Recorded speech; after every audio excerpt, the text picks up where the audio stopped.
Safe saudara-saudariku yang terkasih dalam Tuhan, berjumpa kembali dengan aku Kak Stella Wijaya dalam renungan audio singkatku kali ini akan membawakan judul Renungan Berkarya Buat Tuhan. Kak Stella akan mengawalinya dengan lagu buat adik-adikku sekalian. Pernah ingat lagunya Kak Olga Victoria? Judulnya apa ya itu? Pokoknya teksnya begini. Ku melakukan segala sesuatu hanya dalam nama-Mu. Kaulah sumber keselamatan hidupku. Ku menyerahkan seluruh hidupku hanya dalam tangan-Mu. Kaulah sumber keselamatan hidupku. Selalu ada mujizat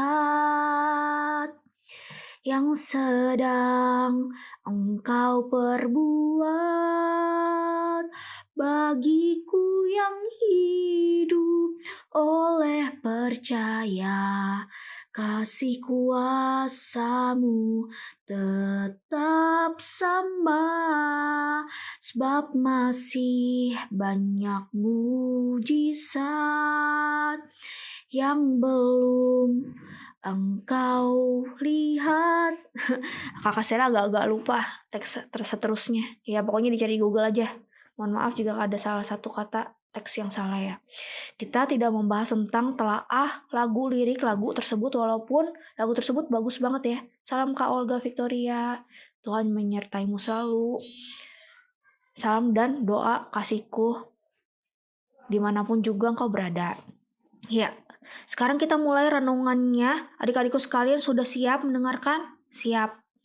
Ayatnya diambil dari Yohanes 14 ayat 12. Aku berkata kepadamu sesungguhnya, barang siapa percaya kepadaku ia akan melakukan juga pekerjaan-pekerjaan yang aku lakukan, bahkan pekerjaan-pekerjaan yang lebih besar daripada itu, sebab aku pergi kepada Bapa.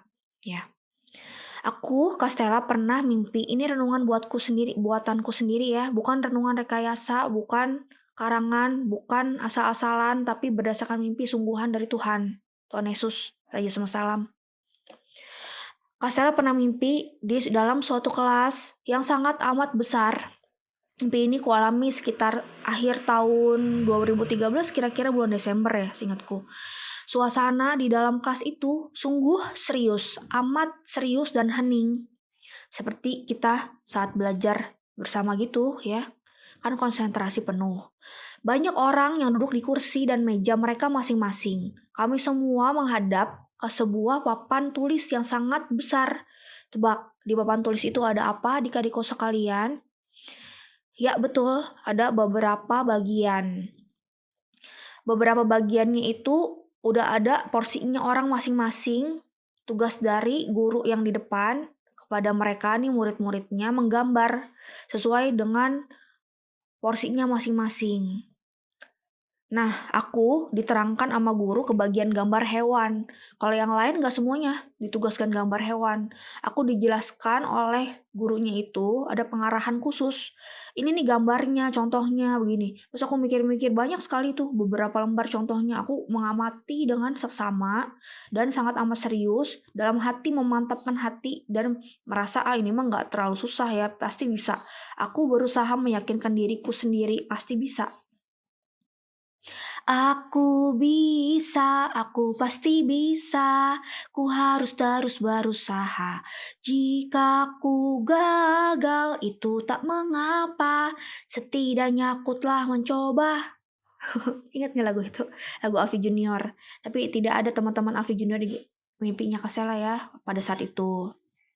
Nah terus lanjut ke mimpiku yang tadi, kembali ke laptop. Kembali ke mimpi aku ya. Aku bersemangat sekali. Lalu tiba nih giliran Stella nih gambar maju ke depan. Aku melihat contohnya dari gambar hewan, terus aku mulai. Ternyata susah Susah sekali, aku sampai bingung, mumet sendiri. Terus udah gitu di sebelah papan tulis itu, yang di depan ruangan kelas itu ada sapu lidi. Sapu lidi di sekitar situ aku jadi sibuk nyapu pakai sapu lidi yang aku pegang itu. Sampai bingung gambarnya lagi gimana, aku seperti menunda-nunda. Aku mengalihkan pikiran dengan nyapu-nyapu gitu. Terus udah gitu ada seorang di belakang sana yang memberitahu, bukan gurunya nih, beda lagi ya. Waktunya semakin singkat. Terus teman aku yang tadinya nunggu giliran satu-satu akhirnya mulai maju sama-sama. Oh, soalnya waktunya udah mepet, harus selesai nih pekerjaannya gitu ya. Papan tulisnya itu tadinya ada satu orang gambar terus banyak banget, gede banget, satu orang kok dia lagi dia doang sendiri-sendiri. Udah kayak gitu ada waktunya habis nih, tiba-tiba teng teng teng teng, seperti udah habis waktunya, gambar harus diperiksa seadanya aja. Semua kena sorot gambar-gambar yang ada di papan tulis itu. Papan tulisnya sungguh amat besar. Dari kejauhan ada sorot kamera melihat, terus ada di zoom satu-satu gimana tingkat kebagusannya gimana. Aku yang gambarnya kayak udah berusaha sekali tadi ya, cuman gambar hewan aja aku nggak bisa loh. Akhirnya cuman ada goresan, seperti goresan warna-warni, tapi masih jauh sekali dari gambar yang seharusnya idealnya. Gak dibilang bagus amat ya, dibilang jelek amat gimana. Tapi yang lain ada yang bagus, ada yang jauh lebih bagus, warna-warni. Gambarnya lebih menyerupai yang sebenarnya. Ada juga yang kepepet, karena berdasarkan kepepet itu dari tempat tisu. Tempat tisu tuh kardusnya, yang ada kardus ditempel. Karena udah kepepet dia, ngerti kan maksudnya apa? Nah, Castella akan membawakan renungan dari tafsir mimpi Castella sendiri. Kalau mimpi orang lain Castella nggak bisa ngertiin, tapi kalau mimpi aku pagi-pagi ini aku bisa ngertiin sendiri. Ya aku yang bukan diberikan hidayah aku ya, maksudnya diberikan pencerahan khusus. Bukan menafsirkan bahasa roh, bukan menafsirkan mimpi yang kayak gimana. Ya direnungkan aja sendiri-sendiri ya. Jangan buru-buru bilang aku sesat ataupun aku salah. Mimpi itu semuanya tidak baik apa gimana. Dipikir-pikir dulu, ada hal di luar logika yang tidak bisa manusia itu capai, bukan berarti hal itu salah. Nah gitu. Mungkin logikanya aja atau imannya nggak nyampe, atau kerohaniannya nggak nyampe untuk menafsirkan. Nah, diolah lagi menurut pikiran. Kalau menurut Kak Stella, arti mimpi itu tugas menggambar, yaitu tugas setiap manusia yang diberikan oleh seorang pengarah yang di depan seperti guru, yaitu Tuhan. Jadi manusia diberi kesempatan untuk berkarya. 2. Waktu menggambar yang semakin singkat, yaitu waktu kedatangan Tuhan Yesus yang semakin cepat. 3. Tidak bisa mulai menggambar, menemui kesulitan dalam memulai untuk berkarya. 4. Sibuk sama sapu lidinya. Ketika tidak dapat menggambar, mulai mengerjakan urusan lain yang tidak berhubungan sama sekali dengan berkarya buat Tuhan. 5. Orang yang menempel gambar dari kardus tisu, yaitu plagiat yang bisa cuma meniru-niru karya orang lain. Saudara, bagaimana dengan kehidupan kita? Apa kita berusaha untuk menggunakan waktu yang semakin singkat ini untuk berkarya buat Tuhan? Atau kita malah sibuk terus dengan urusan dunia yang sama sekali tidak ada hubungannya dengan berkarya buat Tuhan? Atau kita mau menghasilkan karya yang terbaik buat Tuhan tapi kita tidak tahu bagaimana caranya atau mulainya atau mengerjakannya? Berdoalah, minta bimbingan Roh Kudus untuk menemukan panggilan hidup yang sebenarnya.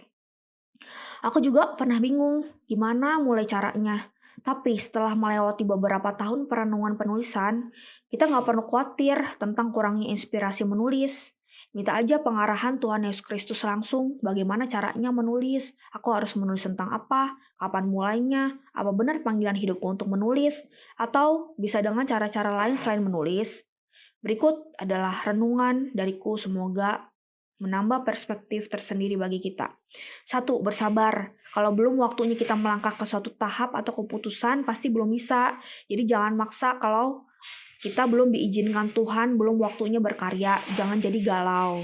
2. Tetap berusaha mendekat kepada Allah. Banyak-banyak berdoa. Puasa juga baik loh untuk minta petunjuk apa sebenarnya panggilan hidup kita yang sebenarnya di dunia ini. Nanti Tuhan Yesus arahkan baiknya gimana. Percaya deh. 3. Jangan salah sumber. Hanya Tuhan Yesuslah sumber kekuatan, inspirasi, dan berkat. Jangan menyembah ilah-ilah lain seperti minta petunjuk ke paranormal hanya untuk memenuhi ambisi pribadi kita. Walaupun karya kita bersifat rohani, tapi kalau kita nanya ke roh-roh jahat ataupun gaib-gaib yang tidak baik yang bekerja di orang-orang segala apa itu kita berdosa fatal. Kita nggak mau diperalat iblis Kalau kayak kita diperalat iblis kayak gitu, nanti kita bisa disebut nabi palsu. Nabi palsu tempatnya di neraka seperti ayat Wahyu 20 ayat 10. 4. Pikirkanlah tentang berkarya untuk Tuhan. Kamu ingin menyenangkan Tuhan atau mau aktualisasi diri? Kamu mau terkenal atau menerima berkat-berkatnya aja? Nggak banget deh. Cari uang, jangan di hal-hal rohani. Ya, it's not about uang, uang, uang. Fokuslah untuk memuliakan nama Tuhan, bukan mendapat penghargaan dari sesama. Kalau motivasinya salah, salah. Langkah selanjutnya. Nggak mau di blacklist sama Tuhan kan? Nah. 5. Buat yang masih mau mulai pelayanan atau menghasilkan karya baginya dan sudah berusaha berbuat sesuatu baginya, kita tidak perlu ngotot juga. Misalnya Tuhan belum menghendaki supaya kita menerbitkan buku untuk supaya jadi terkenal, supaya kita jadi tokoh papan atas, aktor, acting, atau misalnya nggak bisa berebut peran kalau Tuhan tidak berkehendak, emang bukan rezekinya dia. Kata orang kan jodoh nggak akan kemana. Ada banyak sumber lain, maksudnya bukan sumber lain. Ada banyak karya yang lain, jangan salah sumber. Tuhan Yesus sumber yang sejati, bukan sumber yang lain. Nah, karunia dan talenta dari Tuhan itu udah adil dalam porsinya masing-masing. Begitu juga dengan job desk dan peluang yang Tuhan Yesus sudah siapkan. Jangan berebut peran, ya. Nomor 6, bagi yang masih sibuk dengan urusan dunia ataupun sibuk berputar-putar di masalah hidup sehari-hari, coba renungkan lagi. Kapan mulai berkaryanya kalau begitu terus? Tuhan Yesus merasa rindu sekali supaya kita dipakai olehnya untuk menjadi berkat bagi banyak orang. Jangan biarkan masa kita jadi penghalang berkarya. 7. Saran bagi yang sudah berkarya, jangan serakah. Beri kesempatan bagi yang belum mulai berkarya. Gak semuanya lagu rohani itu dikuasain. Buka lomba nyanyiin lagu rohani, lomba paduan suara anak-anak, libatkan setiap orang gimana, walaupun nggak setiap orang, semua orang di dunia ini bisa terlibat di konser musik, tapi maksudnya nggak diri sendiri yang hanya bisa eksis. Dirikan organisasi ataupun persekutuan, misalnya ministry seperti Joyce Meyer, itu kan ministry, ada yang bukan jadi diktator atau bos mereka, itu kan kalau jadi pemimpin nggak sombong, nggak sengak, gua melulu, orang lain nggak dikasih kesempatan berkarya. Itu menyombongkan diri, bukan menyembah Tuhan yang benar. Barang siapa orang menyembah Tuhan yang benar kan menyembah Allah dalam roh dan kebenaran. Nah, apa arti ayat itu? Nggak terlalu ngerti, maka jangan serakah. 8. Bagi yang sudah berkarya, ada baiknya kita tidak memegahkan diri atas karya itu. Kan semuanya berasal dari Tuhan juga. Bangga tidak sama dengan memegahkan diri. Aku bermegah dalam Tuhan, bukan bermegah pada kemampuan atau hobi atau talenta diri sendiri. Tetap bersumber pada Tuhan, pengarah sejati kita, yaitu Tuhan Yesus Kristus. Selamat berkarya bagi Tuhan. Amin.